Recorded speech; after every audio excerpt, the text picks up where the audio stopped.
Dans cette deuxième partie de l'entretien, Bernard de Montréal explique la différence entre transformation et transmutation. La transformation est un processus psychologique et temporel, qui consiste à s'adapter, s'ajuster et réorganiser son matériel psychique. En revanche, la transmutation est un processus psychique et intemporel qui implique une évolution profonde. Lorsque quelqu'un est transmuté, il brûle de l'âme et change véritablement, tandis que la transformation ne fait que réorganiser. L'énergie de l'âme. Pour transmuter, il faut avoir une conscience des lois occultes du mental et de la multidimensionnalité de notre être, ainsi que de réaliser l'influence des forces manipulatrices de la vie. Les chercheurs spirituels qui se contentent de transformation ne parviennent pas à la transmutation, qui consiste à détruire la fondation spirituelle de notre conscience planétaire pour atteindre une conscience cosmique et révéler les mystères. L'être qui transforme traite les oppositions de la vie de manière stratégique, tandis que celui qui transmute les traite de manière catégorique. L'être en transmutation est capable de détruire ou neutraliser toute opposition qui n'est pas créatrice, et il peut jouer de la politique avec les événements de la vie. En revanche, celui qui se transforme infuse les oppositions avec une lumière pour les neutraliser, et s'il le faut, il les détruit complètement. Lorsqu'il devient intouchable dans son corps émotionnel, il devient un fer de lance, capable de trancher toute opposition qui retarde son processus évolutif. Quant à la volonté, l'être qui vit de la transformation dispose d'une volonté programmée au niveau de l'âme, tandis que celui qui se transmute développe une nouvelle volonté grâce à une proximité avec des registres de conscience qui forgent en lui cette volonté. La transmutation est souvent marquée par des événements externes qui amènent un changement soudain sans effort, tandis que la transformation nécessite des efforts de volonté. La volonté dans la transmutation est une manifestation créative de la lumière, tandis que la volonté dans la transformation est souvent égocentrique et nécessite plus d'efforts. Lorsqu'on est en transmutation ou en intégration d'énergie, notre volonté est différente de celle basée sur le plan psychologique. Une personne transmutée vit une volonté intégrée, qui est en harmonie avec son taux vibratoire. Cette volonté lui permet de faire face à toutes les oppositions de la vie, car elle est connectée à sa source universelle et à ses forces cosmiques. Elle ne dépend pas de sa nature humaine ou animale. Quant au lâcher-prise, un individu en transmutation sait quand il est temps de lâcher. C'est sa vibration qu'il lâche, car sa volonté est intégrée à son ajustement vibratoire et à sa fusion. Il ne peut pas la contrôler ou s'en défaire, elle s'arrête d'elle-même, au moment opportun. C'est parfaitement intelligent, car cela fait partie de son énergie créatrice. En revanche, une personne avec une volonté purement psychologique peut arrêter avant le temps ou aller trop loin, car sa volonté est liée à son ego. On pourrait dire que l'individu conscient ne lâche pas les forces, car il est conscient d'elles et attend qu'elles le lâchent. En revanche, celui en transmutation lâche lorsque les événements le lâchent, en fonction de son niveau de conscience. Dans cette discussion, les deux personnes expliquent que la volonté d'une personne dépend de sa capacité à être en contrôle de ses expériences. Ils donnent l'exemple d'une altercation où une personne décide d'attaquer une autre si elle pense avoir le contrôle, ou de fuir si elle pense que l'autre a le contrôle. Il mentionne également l'importance de la transmutation des énergies dans la volonté d'une personne. Il donne l'exemple d'une confrontation où l'un des hommes utilise ses capacités transmutatives pour vaincre l'autre. Ils expliquent que la transmutation des énergies permet d'éliminer la crainte et de développer une volonté plus forte.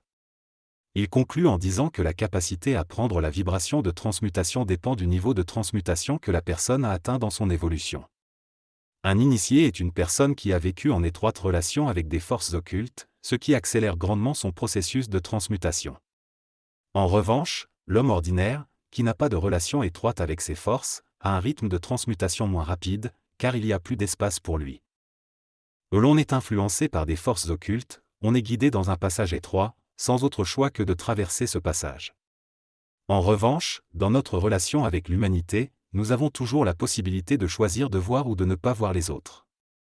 Un initié travaille toujours avec l'invisible, tandis qu'un homme ordinaire travaille avec la vie et devient lentement plus conscient de l'invisible. Dans la transmutation, il n'y a pas de choix, car il s'agit d'élever son taux vibratoire, tandis que dans la transformation, il y a une possibilité de choix dans le changement de comportement psychologique.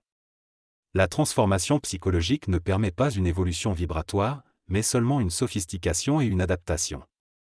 Dans le processus de transmutation, les petites expériences difficiles sont inévitables et servent de source d'opposition créative. La certitude face à cette opposition est liée à l'absence de crainte.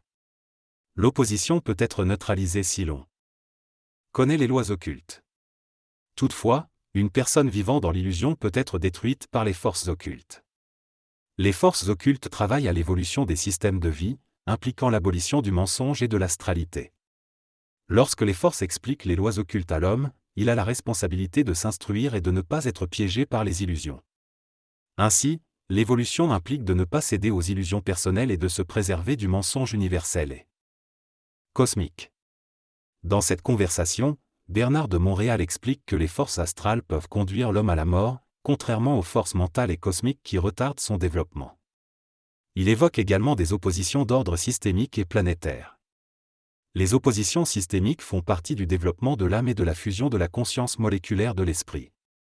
Tandis que les oppositions planétaires font référence aux conditions qui s'opposent à la fusion de l'homme avec l'esprit, en raison des exigences temporelles de l'expérience planétaire de l'âme. L'homme devra abolir les registres karmiques de l'âme pour vivre l'expérience systémique de son esprit et accéder à la conscience éthérique. Bernard de Montréal souligne la différence entre une conscience planétaire, qui fait sentir à l'individu qu'il appartient à la race humaine, et une conscience systémique, qui permet à l'homme de se connecter directement au plan mental plutôt qu'au plan astral. Avec une conscience systémique peut comprendre l'histoire humaine et se situe en dehors du registre historique. La conscience systémique est définie comme un rapport mental entre l'homme conscient et son double, permettant une communication avec les archives planétaires.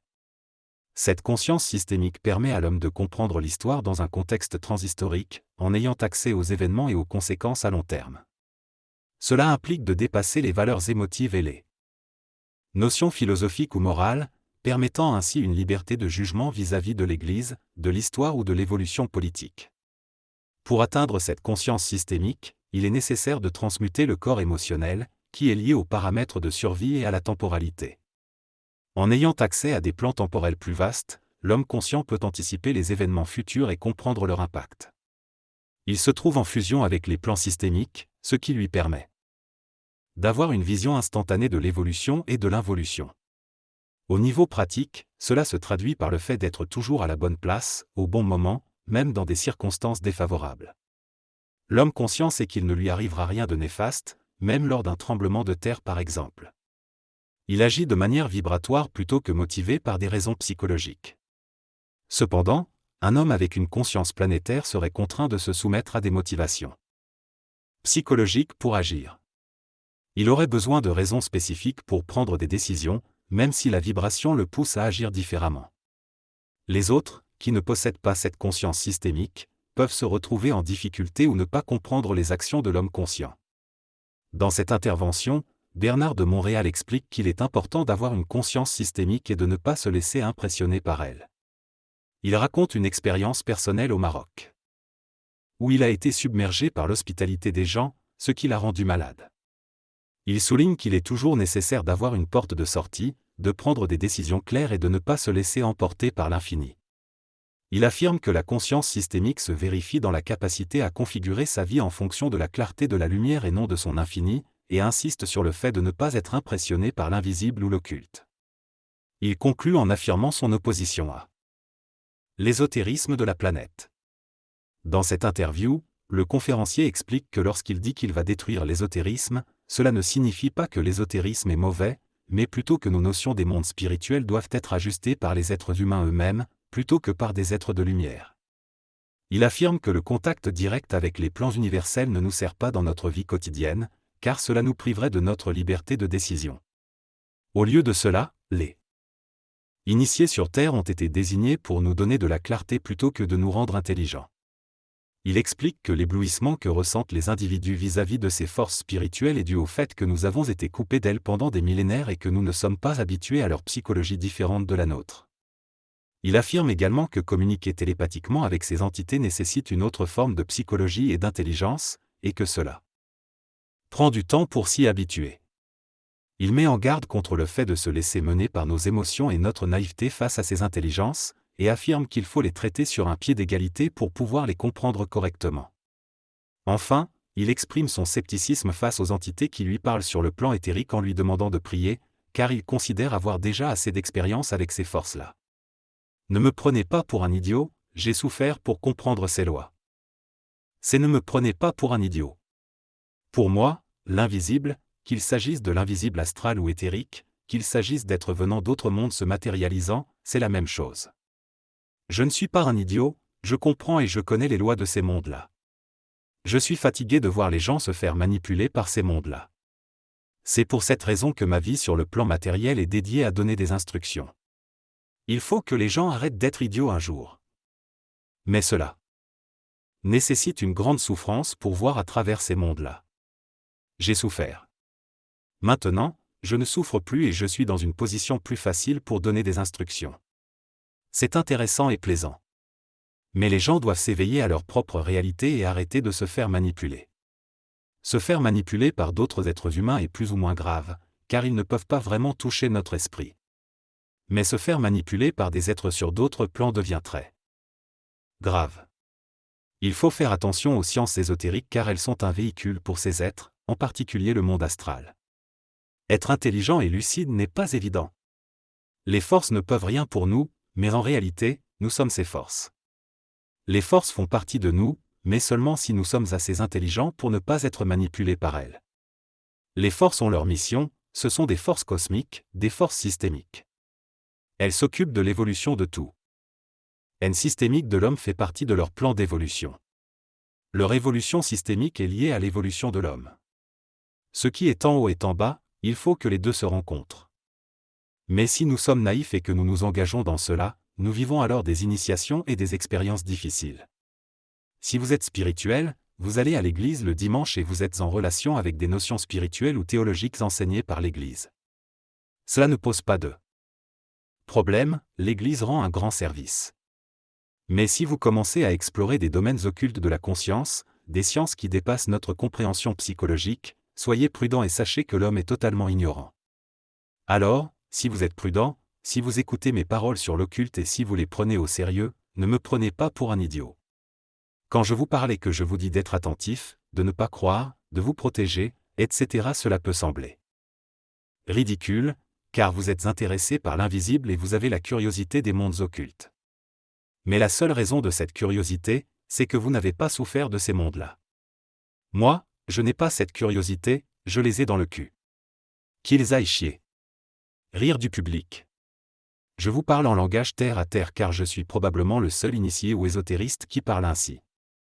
Heureusement, nous avons un bon langage au Québec pour transmettre la vibration. Ne vous laissez pas manipuler par des gens qui se disent spirituels, ésotériques ou occultes, car même eux sont prisonniers de cela. Les forces sont nous, dans la mesure où nous sommes capables de les intégrer.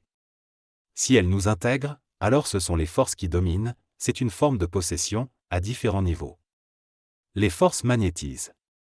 Vous pensez que les forces sont comme des copains, une relation entre humains. Ce n'est pas comme ça. Les forces de la lumière. Dans cette intervention, Bernard de Montréal parle du magnétisme et des forces invisibles qui influencent notre société. Il souligne que notre objectif en tant qu'êtres évolués est de ne plus être affectés émotionnellement ou spirituellement par ces forces. Il incite les gens à se concentrer sur leur famille, leur travail et leur survie, car c'est ce qui est le plus important. Il critique également ceux qui sont obsédés par la recherche de l'invisible, considérant cela comme des illusions ésotériques. Bernard exprime son mécontentement face à l'intérêt excessif des Français pour l'ésotérisme et dit préférer rester au Québec. Il avertit que la quête de la transmutation est devenue une obsession et que les gens devraient plutôt se concentrer sur le bien-être de leur vie quotidienne. Il conclut en soulignant que l'acceptation de soi est primordiale, car beaucoup ont été conditionnés à croire qu'ils ne sont pas corrects. Dans cet extrait, le père et le boss discutent de la notion de correction. Le père explique que pendant des milliers d'années, personne n'a été assez intelligent pour dire à quelqu'un qu'il était correct, car l'idée de ne pas être correct est ancrée dans les mémoires. Cependant, il affirme que nous sommes tous corrects et que cela doit venir d'en haut pour être reconnu. Il admet que nous ne sommes pas aussi parfaits que nous pourrions l'être, mais que cela s'améliore avec le temps. Il encourage les personnes à se reconnaître comme étant correctes et à cesser de se critiquer mutuellement. Il soutient que lorsque deux personnes correctes se rencontrent, elles peuvent partager des idées et trouver des solutions ensemble. Il souligne également que les gens se comparent les uns aux autres, ce qui les empêche de se reconnaître comme étant corrects. Il affirme que chacun est ce qu'il est et que cela devrait être accepté. Il cite l'exemple de sa mère, qui a 81 ans, est correcte malgré quelques imperfections. Il conclut en disant que tout est correct et que nous devons nous accepter tels que nous sommes. Dans cette discussion, Bernard de Montréal affirme être à l'aise avec le concept de correction de tout un chacun, car selon lui, tout le monde est correct. Il dit que c'est le monde qui ne pense pas correctement et qui nous dit que nous ne sommes pas corrects. Il mentionne qu'en tant que Québécois, il peut y avoir un complexe d'infériorité, mais que le Québec est probablement le pays le plus évolué au niveau psychique. Il explique que vivre dans la certitude peut être difficile, car cela nous place dans une conscience systémique et que l'on se sent isolé. Il ajoute que cela demande des corps subtils solides et une transmutation pour supporter cette certitude. Il souligne l'importance de reconnaître que les êtres humains sont corrects et que la comparaison avec les autres est une illusion qui peut être utilisée pour créer du pouvoir. Il critique également l'idée de maître spirituel. En conclusion, Bernard de Montréal affirme qu'il rencontre beaucoup de gens, mais se sent toujours seul. Il suggère que reconnaître notre propre certitude et notre propre correction est nécessaire pour développer une identité et prendre conscience de soi.